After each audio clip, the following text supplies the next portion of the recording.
The galaxy thought of Earth as a small and noisy world. Most worlds inside the Galactic Coalition saw the blue planet as a problem, not a partner.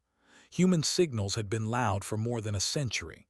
Music, shows, news, arguments, threats. Every band of the spectrum carried human noise. Some worlds laughed at it. Others grew afraid. On the flagship of the Coalition's 8th expansion fleet, Grand Strategist stood before a wide window of reinforced crystal. Stars burned like cold dust. A holographic map hung in the air in front of him. One small blue icon pulsed at the edge of a shaded zone. That icon was Earth. Study the numbers beside it. Population estimates, energy use, military output, pace of technological growth. "The humans grow fast," one of his aides said. The aide's voice shook. "Too fast." "They grow uncontrolled," replied in a calm tone. "They fight each other. They poison their world. They shout into the dark with no idea who listens. That is not strength, that is carelessness." The aide bowed his head. Yet their war record is dense for such a young spacefaring race. Let the map zoom in.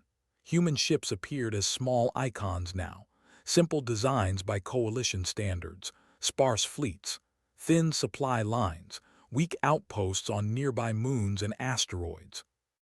"We have decided," said. "The Council has confirmed it. Earth is marked as the next target for annexation." The aide swallowed. "Yes, strategist, the order is already moving through the fleets." Watched as more icons appeared at the edge of human space. Coalition carriers, escorts, and siege platforms. Their paths bent in gentle curves toward the small blue world. "They will resist," the aide said. "Of course," answered. "They always resist. It changes nothing. We will offer them the standard terms. When they refuse, we will pacify them and take what we need." Turned away from the stars. For him, this was only another operation. He had marked dozens of worlds before. Some had fought hard. Some had folded in days. The pattern was always the same. He did not yet know that this time would be different. Far away on a dark side of a cold moon, another set of eyes watched the same map. They did not belong to a Coalition officer. They belonged to an old machine, deep beneath frozen rock, listening in silence. The machine marked every new ship by size, by power, by vector. It noted that the number of ships around Earth's space had reached a threshold value. A line of code, written long ago by human hands, updated from 0 to 1. Condition met. The machine did nothing else. Not yet, it only waited. On Earth, the night sky over the northern hemisphere was clear and sharp. The stars seemed closer than usual, like bright grains of salt scattered across black glass. Commander Alex Carter sat alone in the main monitoring room of the Deep Space Listening Array. The facility was buried beneath a ridge of old mountains. From the outside, it looked like a cluster of harmless metal domes. Inside, rows of consoles glowed in the dim light. Thin streams of data moved across the screens, lines of numbers and graphs and small symbols. Alex took a sip of cold coffee and leaned back in his chair. His eyes were red from a long shift, but he stayed alert. This work asked for patience. Hours of nothing. Then one strange spike that might change everything. He had served in the fleet for years, flying patrols near the edge of human space. He had seen hint after hint of alien traffic, shadows on the sensors, disturbances in the dust, strange gaps in the background noise. The Coalition never came close enough to talk, but it also never fully left. Now he watched from the ground instead of from a cockpit. Some days he missed the hum of engines. Other days he was glad to feel solid rock under his feet. The door at the back of the room slid open with a soft sound. "Still awake?" a voice asked. Alex glanced over his shoulder. Morgan walked in holding a tablet against her chest. Her dark hair was tied back in a loose knot, and she had the tired look of someone who had been staring at code for hours. "Barely," Alex said. "Any progress with the new filter set?" Some answered. She dropped into the chair beside him and placed her tablet on the console. I had to rebuild half of it. Whoever wrote the original version seemed allergic to clear logic. So you saved us from messy code. I am a hero, yes, said with a faint smile. She turned her attention to the large central screen. It showed the curves of several bands of radio and tight beam traffic coming from the outer system. Anything interesting? She asked. Same as usual, Alex said. Coalition traffic skirting the border. Lots of noise, not much clearly aimed at us. They are talking about us, muttered. We just do not speak the language yet. Alex watched her fingers dance across the controls. She applied the new filters one after another. The display shifted. Some noise lines dropped away. Others sharpened. You know, she said, I have a theory. You always have a theory, Alex replied. This one is special. They are all special. She rolled her eyes. Listen, we think the coalition is keeping us at arm's length because we are not worth the trouble yet. A noisy backwater. But what if that is not it? What if they are gathering? Gathering for what? Alex asked, though he already knew the answer. For a decision, said, to decide if we are worth taking. Alex looked back at the main screen. The idea sat in his mind like a stone, heavy and unpleasant. If that is true, he said, we will see it here first. Yes, said softly, we will. Several hours later, the day shift took over most of the facility. Voices rose and fell in the background. The hum of machines grew louder. Blake arrived late, as usual. He strode into the room in a flight jacket that he rarely took off, even inside. His hair was messy, and his grin was easy. You two look like you have not moved in 12 hours, he said. We have not, said. Speak for yourself, Alex added. I got up once. Dropped into a nearby chair and spun it around. Anything fun out there? Alex gestured at the screens. Depends what you call fun. Squinted at the data. I fly ships, remember, I like pictures. We will draw you a cartoon, said. For now, just know that their traffic is thicker than last week. How much thicker? Asked, his tone growing more serious. Tapped her tablet. About 30% more activity near the border. Some of the signals are stronger. I think they are moving bigger ships closer. Whistled, so they are building up. It could be a drill, Alex said. Do you believe that? Asked him. Alex did not answer. In the capital, far from the quiet mountain facility, the Human Strategic Council gathered in a secure room below ground. Screens on the walls showed the same data Alex saw, only arranged in neat patterns and colored graphs. General Laura Hayes stood at the head of the table. Her voice was firm. We are seeing a massing of coalition forces at the edge of our space, she said. It is still outside our claimed borders, but the trend is clear. Do we have proof of hostile intent? Asked one council member. No direct proof, Hayes admitted. But we have history. They do not gather like this for friendly visits. The president, a quiet man named Daniel, watched the data in silence. His fingers tapped a slow rhythm on the table. Options, he asked. We can reach out and ask for clarification, said one diplomat. We have done that before, Hayes replied. They ignore our messages or send empty phrases. They answer nothing. We cannot fire first, another council member said. That would give them the excuse they want. Hayes nodded. I agree. We hold position, we watch closely, we ready our defenses. And if they cross the line, the president asked. Then we fight, Hayes said, her jaw tight. And we hope we can make them pay enough to leave us alone. The room fell silent for a moment. Everyone knew the math. The coalition was larger, richer, and older. Humanity was clever, stubborn, and desperate, but that did not change the numbers. None of them knew that another kind of defense already lay in wait, not under their control. Back at the deep space listening array, the day wore on. The sun outside climbed past its peak, and began to sink again. Inside, time was measured in signal spikes and clock ticks. Alex stood and stretched his back, rubbed her eyes, had gone to get food and had not returned yet. "We should rest," said. "We are not any use if we are half asleep." "I will rest when the coalition takes a break," Alex replied. Opened her mouth to argue, but a small chime cut her off. One of the alert lines on the main screen turned red. Alex leaned forward. "What is that?" His hands moved quickly. She pulled up the source. "Outer System Relay, one of the old ones near the belt." "Those relays do not send that kind of alert," Alex said. "They only pass traffic." "Exactly," said, "but this one is doing something else." On the screen, a new signal appeared. It was sharp and strong, unlike the usual scattered noise. It rose in a clean curve, then held steady. "Is that from the coalition?" Alex asked. Shook her head. "No, the origin is our relay. It is sending, not receiving."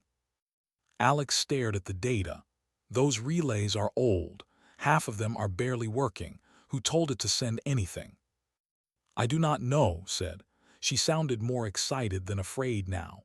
"But whatever it is not in our current command structure. I checked the registry last week. That relay is listed as passive only." "Walked in carrying 3 cups. I was gone for 10 minutes. What did you break?" "The relay woke up," said. "Blinked, that one. I thought the thing was half frozen." "So did everyone," Alex said. "Patch the signal to a clean channel. I want to see it without all this noise." Worked for a few seconds. The messy lines on the screen dropped away. A single tight pattern remained. It repeated in cycles, each one almost but not quite the same as the last. "Looks like a code sequence," said. "It is a code sequence," replied. Her eyes narrowed. "But it is not ours, at least not any system I have seen." "Then what is it?" Alex asked. She bit her lip. "Give me a little time. I want to run it through the archive." While they worked, far beyond Pluto, the old relay glowed with renewed life. It had slept for years, doing nothing more than pass along a thin trickle of messages. Ice dust had gathered on its hull. Small impacts had dented its frame. Now hidden panels slid open. Antennae extended. Power cells switched from low to full. The relay turned, aligning itself with precise points in deep space. It did not think. It did not feel. It followed lines of code written before most of the people on Earth were born. Condition met. Begin transmission. A beam of tight energy, more focused than any usual message, shot outward. It did not aim at the coalition fleets. It did not aim at Earth. It aimed at dozens of fixed points scattered through the dark, like invisible anchors. The beam carried a single instruction repeated in layered forms: "Wake." At the listening array, stared at her tablet as lines of reference code and old documentation scrolled past. "This is impossible," she whispered. "What did you find?" Alex asked. "The pattern," said. "It matches something deep in the old defense archive. A project that was marked sealed and then classified as myth." "We have myths in the defense archive now?" asked. "Old stories about the last great war," said. "The one we almost lost before we ever met the coalition." Alex frowned. He had heard the same stories. Humanity had come close to wiping itself out, long before any alien ship had appeared on the edge of the system. Most of the records from that time were locked away. "Are you telling me this relay is part of that?" he asked. "Yes," said. Her voice was steady now. "The pattern is an activation key. It calls something." "What something?" asked. "I do not know yet," said. "But whatever it is, they built it to wake only when a large foreign force gathered at our border. Look at this." She pushed her tablet toward Alex. He read the old description. It was blunt and simple. Auto-response protocol, trigger condition, hostile massed presence beyond outer perimeter. Objective, preserve planetary sovereignty by any means. Human command optional. "Human command optional," Alex repeated.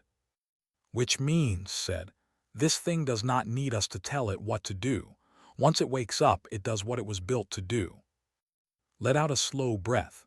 So we have some secret guardian out there, and it just opened its eyes because the coalition got too close. If the archive is right, said, this is not one machine, it is a network. The relay is only the mouth that speaks the first word. At that same moment in coalition space, countless vessels drifted along their paths. Their crews went about their duties. On the bridge of flagship, officers tracked the slow movement of their armada. A communications officer frowned at his console. Strategist, he said, we are picking up a disturbance. Turned from where? Everywhere, the officer said. It is not a standard signal. It is overriding several of our channels. Overriding, repeated, how? I do not know, the officer said. It does not match coalition protocol. It is breaking into our comm grid through some shared layer we did not know was exposed. Display it, ordered. The main screen flickered. For a moment, static filled the air. Then a clear pattern appeared. It pulsed in steady beats, forming a shape that none of them recognized. The ship's translator struggled with it. Symbols shifted on the screen, searching for meaning. What language is this? One officer asked. It is not a language, said another. It is a control signal. From whom? Demanded. Origin point appears to be within the human system, the communications officer said. But the power level is far beyond their usual output. It is flooding our channels, sir. Felt a cold edge of unease. Shut it out, reroute around it. We are trying, the officer answered. But it is not just noise. It is talking to our systems, not to us, to our machines. Around the fleet, small glitches began to appear. Targeting systems reset. Navigation grids flickered. Status lights blinked as if in confusion. It is not taking control, another officer said quickly. But it is forcing every system to listen for a brief moment. To what? Asked. To a single identification tag, the officer replied. A mark. On the screen, the translator finally settled on a rough meaning for the central symbol. It meant boundary. Back on Earth, alarms began to sound across multiple command centers. We are seeing a sudden spike in cross-galactic traffic, General Hayes said into a secure line. Something is hitting every coalition channel at once. It is not ours. At least, it is not from any current system. In the listening array, Alex, and watched as the data stream turned into a storm. The old relay's signal now rode on top of many other lines. It is broadcasting through their own network, said. It is using them as carriers. Can they stop it? Asked. Maybe, said, but not before it finishes what it started. And what is that? Alex asked. She looked up at him. It is telling every advanced system in range that Earth has drawn a line. It is setting a boundary in machine logic. Cross this line with hostile mass and the response will not be political. It will be automatic. Alex felt the room grow smaller around him. So this transmission is not a threat we say out loud. It is a rule burned into their hardware. Into ours too, said softly. Swallowed, that will not make them calm. No, agreed. It will throw them into confusion. They will not know what we woke up. The three of them watched the storm of data grow thicker on the screens. Earth had been marked as the next target. Now, with one old transmission, the rules of the coming fight began to change, and the rest of the galaxy had no idea what would wake up next. The transmission did not stop. It flowed across the stars like a quiet storm, touching networks and silent relays that had not been used in years. It did not shout. It did not beg. It simply repeated its signal in clean, cold patterns that machines could not ignore.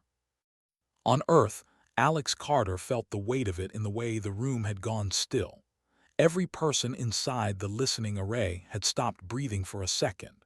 Screens flickered with data that did not behave like normal noise. Morgan watched the patterns roll and repeat. Her face was pale, but her eyes were sharp. She leaned closer to the screen as if she could hear it through the glass. "It is expanding its reach," she said quietly. "The relay is not just talking to the coalition, it is talking to any system that can hear it." Blake crossed his arms. "So the whole neighborhood now knows Earth has a guard dog."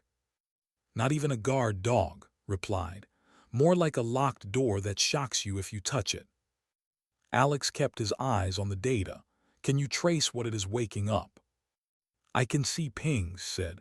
"Responses from old points. Some are inside our system, others are deeper out. They are acknowledging the call." "How many?" asked. Hesitated. "More than I like." In the cold dark beyond the orbit of Neptune, something long asleep began to stir. A vast shape, hidden within layers of frozen debris, unfolded with slow patience. Plates of dull metal shifted aside. Antennae, thick as buildings, rose from the surface. Pale lights came to life along its spine, one after another like a line of waking eyes. Inside, systems warmed and spoke to each other in silent bursts of code. They ran checks that had not been run in a very long time. Power stable.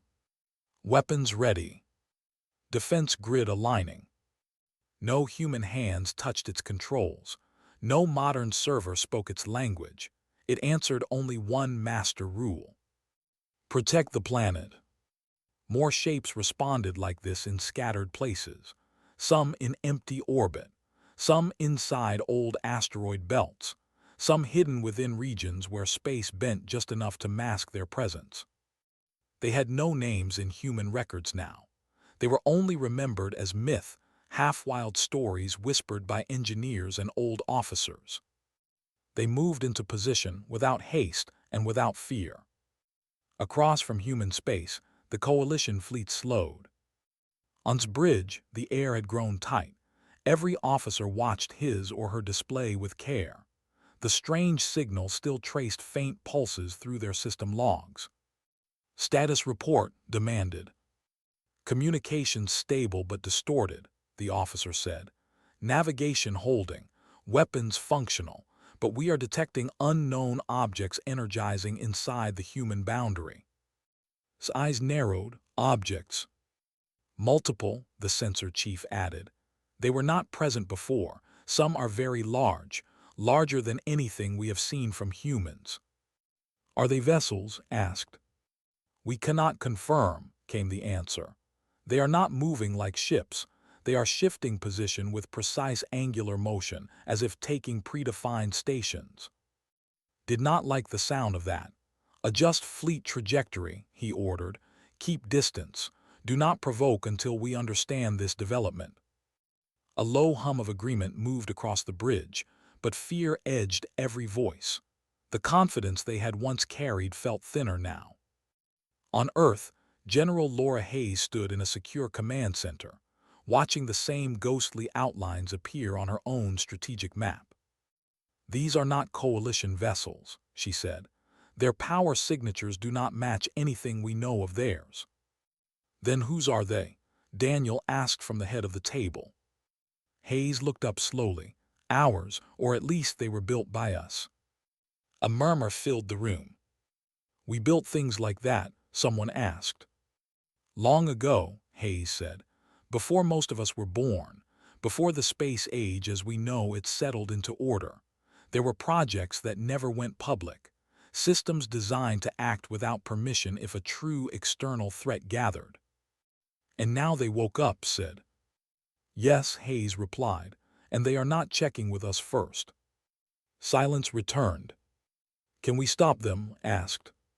"Not quickly," she said. "Maybe not at all." He leaned back, exhaling slowly.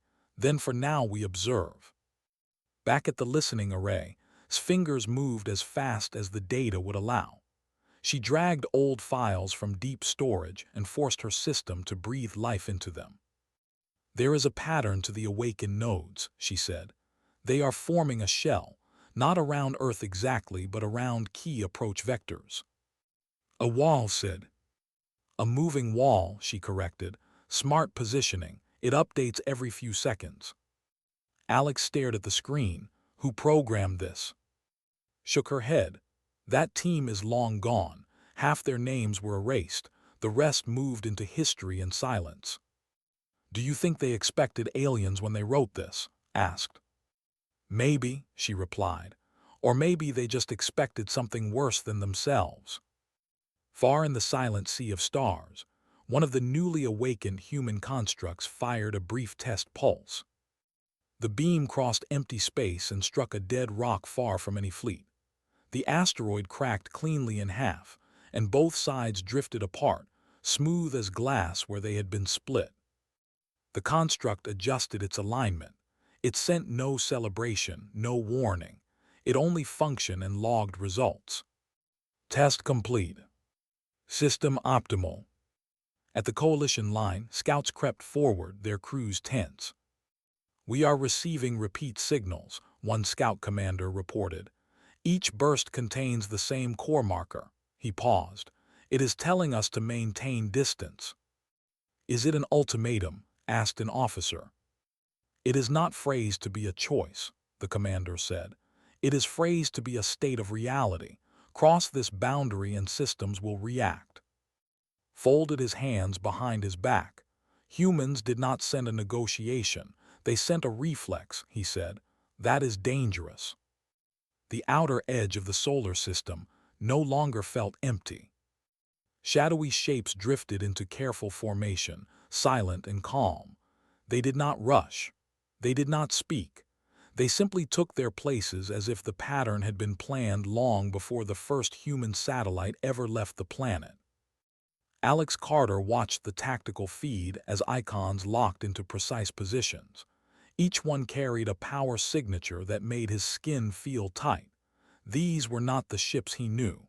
They were not even the ships his teachers had spoken about in quiet voices. They are settling into stable orbits, he said. Nothing erratic, no wild movement. Morgan nodded. They behave like guardians, not attackers, but that does not make them harmless. Blake leaned closer. If I were on the other side and saw this, I would be finding a way to turn around. On the far side of the boundary, that was exactly what many coalition captains now discussed in hushed tones. Stood tense as readings scrolled down his display. The human constructs did not advance, but they also did not retreat. They formed a clear ring of controlled space. Any response from Central Command? He asked.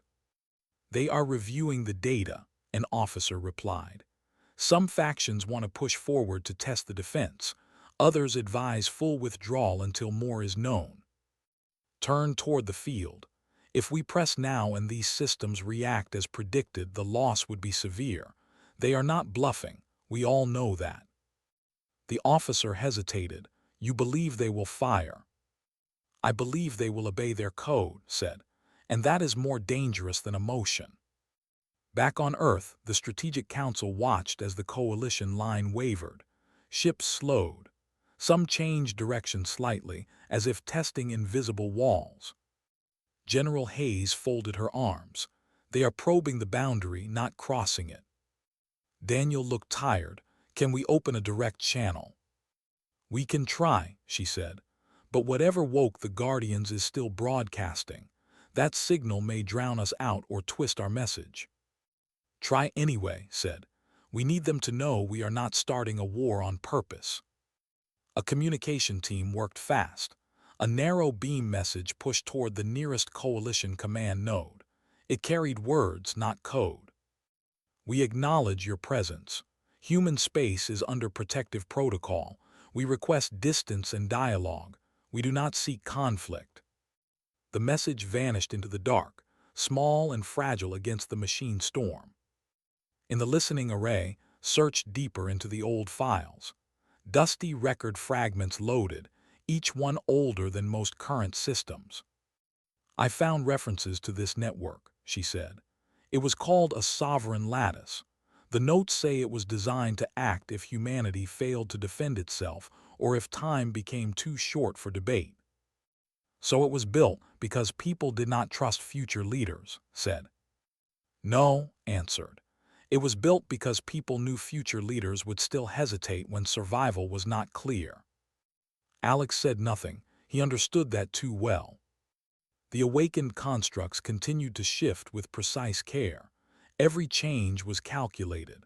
A path that could allow a fast assault was narrowed by a slight movement. Angles that could support siege fire were blocked by overlapping coverage. If a ship crossed a certain invisible line, the nearest construct tracked it instantly. In one moment of boldness, a coalition probe drifted forward by a few kilometers, testing the threshold.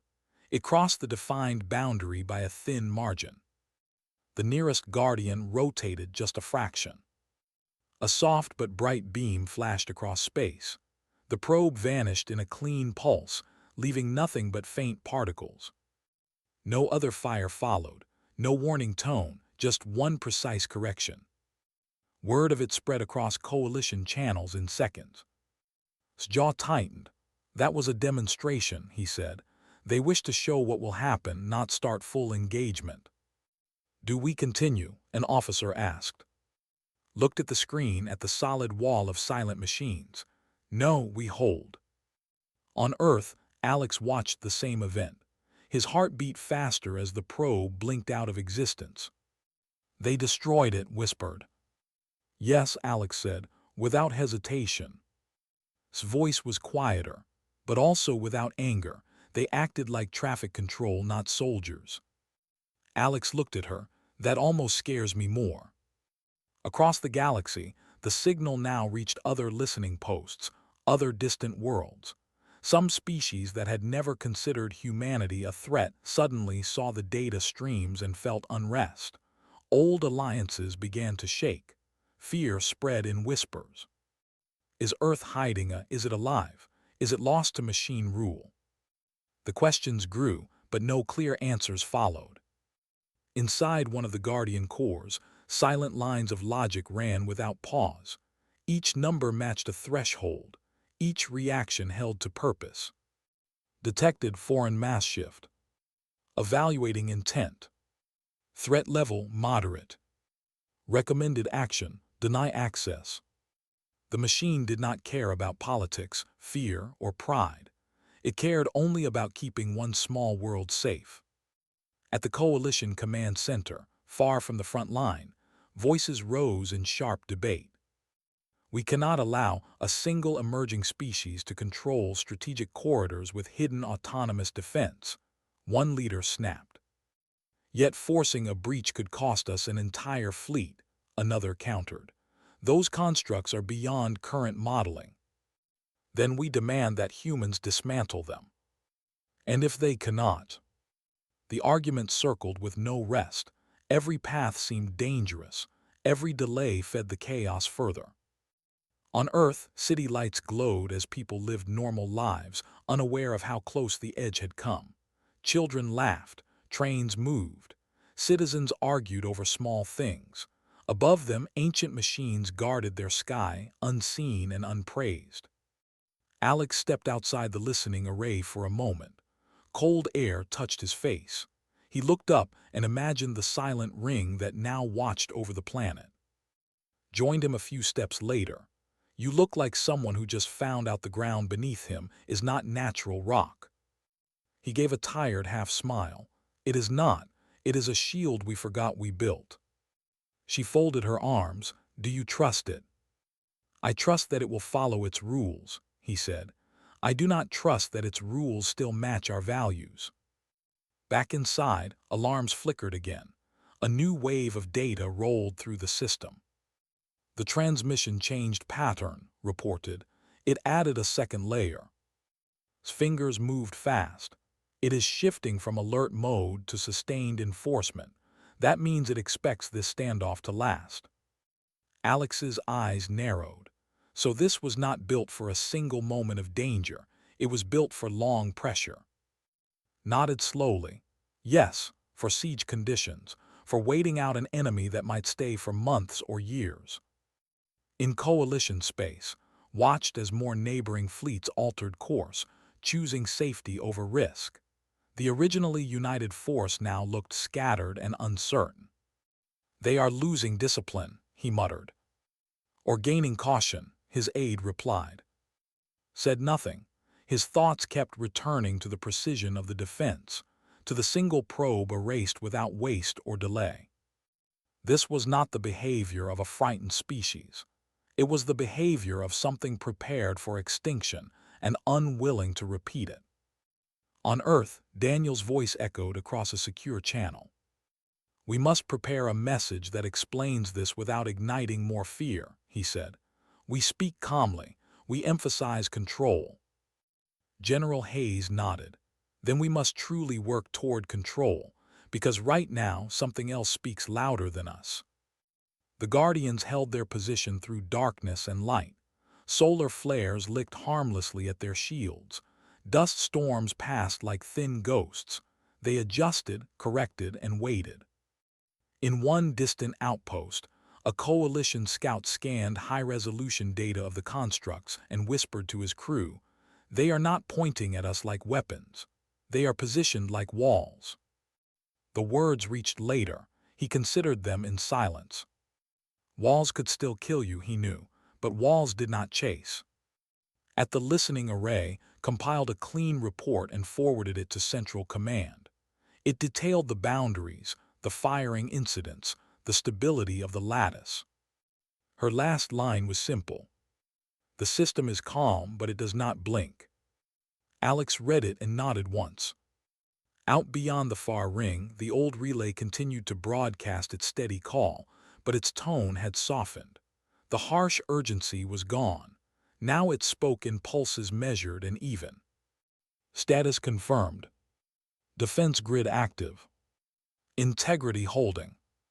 The galaxy, still confused and tense, leaned back from the invisible line.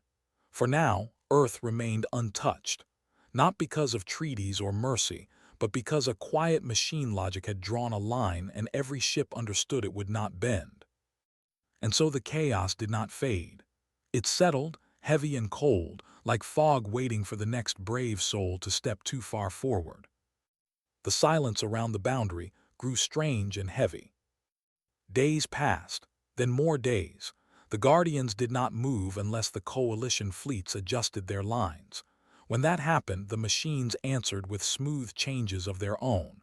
Every motion spoke of control, not fear.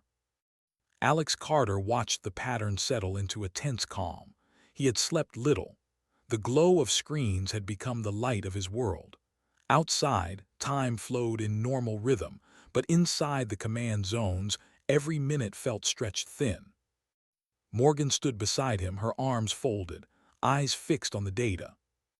"They are holding position," she said. "No aggressive push, no large withdrawals either."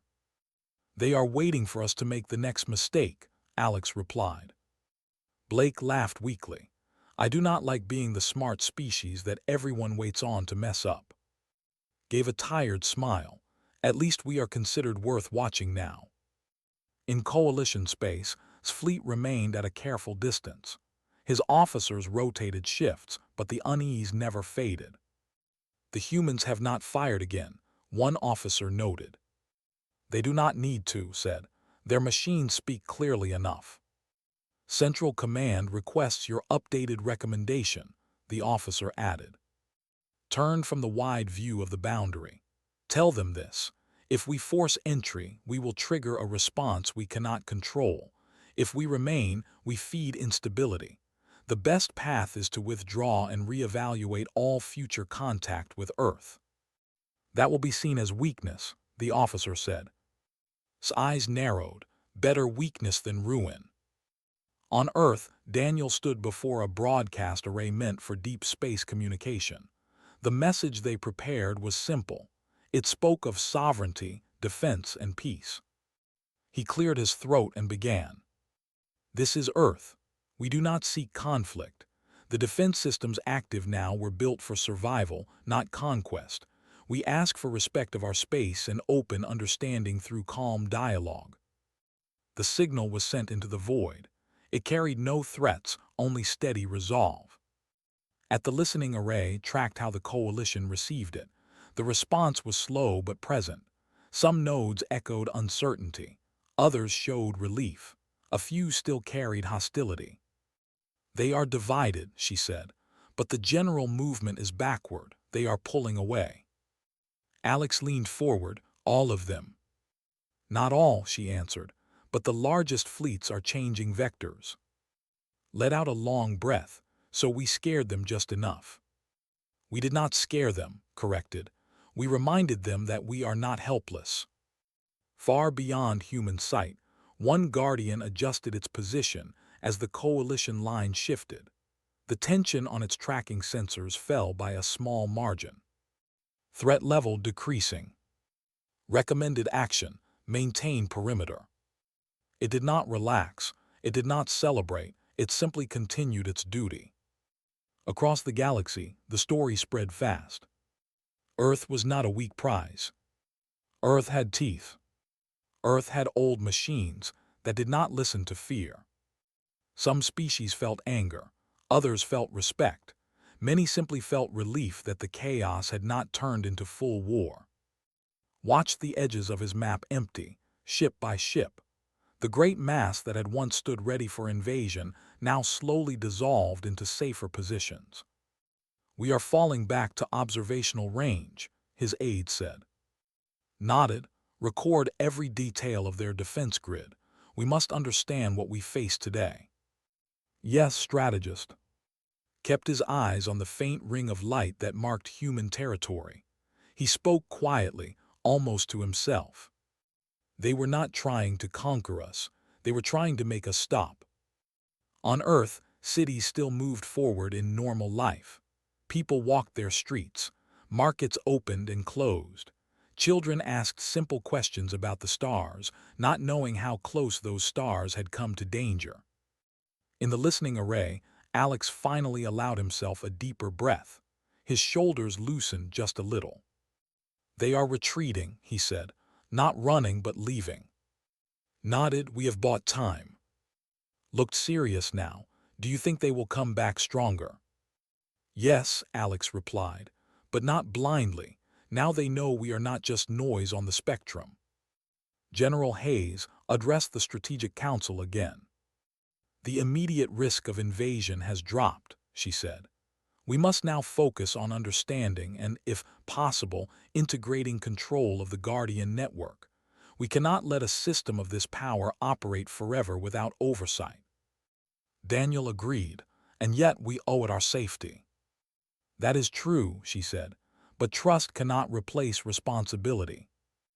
Deep within the old archives, continued to search for forgotten names, forgotten engineers, and the minds who had built the sovereign lattice. She uncovered scraps of data about a final design goal. Not to rule the future, but to give it a chance to choose its own path. She read that line more than once and stayed quiet.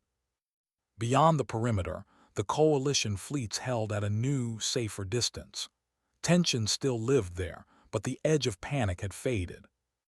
A communication finally came through, clear and measured. "Coalition acknowledgement received. We will respect current boundary and review future relations with caution." Alex saw the line and nodded slowly. "That is the closest thing to an apology we will get." "It will do," said. Smiled faintly, "for now." Days later, the broadcast signal that had shaken the stars began to soften further. Its constant pulse slowed. It no longer screamed urgency to silent points in space. Instead, it shifted into a monitoring state, watching, measuring, recording. One by one, some of the outer Guardians settled into deeper orbits, their lights dimming slightly. They did not sleep, but their posture grew less rigid. Threat level low. Monitoring mode active. In the quiet of a late shift, Alex looked at the calm data stream and allowed himself a long breath. "It ended without blood," he said. Nodded. "That does not mean it is over." "No," he agreed, "but it means we showed the galaxy who we are without firing a single ship." Stared at the stars through a thin slice of window. "Makes you think about the people who built this," he murmured. "They never saw aliens, but they planned like they knew one day we would meet something that tested us." His voice was soft. They knew fear, and they knew that fear could make people freeze, so they left us a spine made of steel and logic. Alex said nothing. He simply watched the gentle movement of the boundary line, now steady, now respected. Preparing his final report, paused once more to look back at the distant blue point that was Earth. He spoke to no one this time. "You are not what we thought you were." Then he turned away, and his fleet followed his lead. On Earth, Daniel stood under an open sky during sunset. Orange light spread across the horizon. Planes moved slowly above. The day looked peaceful, almost ordinary. He knew that peace had not come from treaties or force of voice, but from something hidden and patient. He whispered quietly, "Thank you," though he knew no machine would answer. Deep in the sovereign lattice, logic flowed without emotion. Earth stable. Population secure. Threat dormant. Objective achieved. And so the galaxy remained uneasy but alive.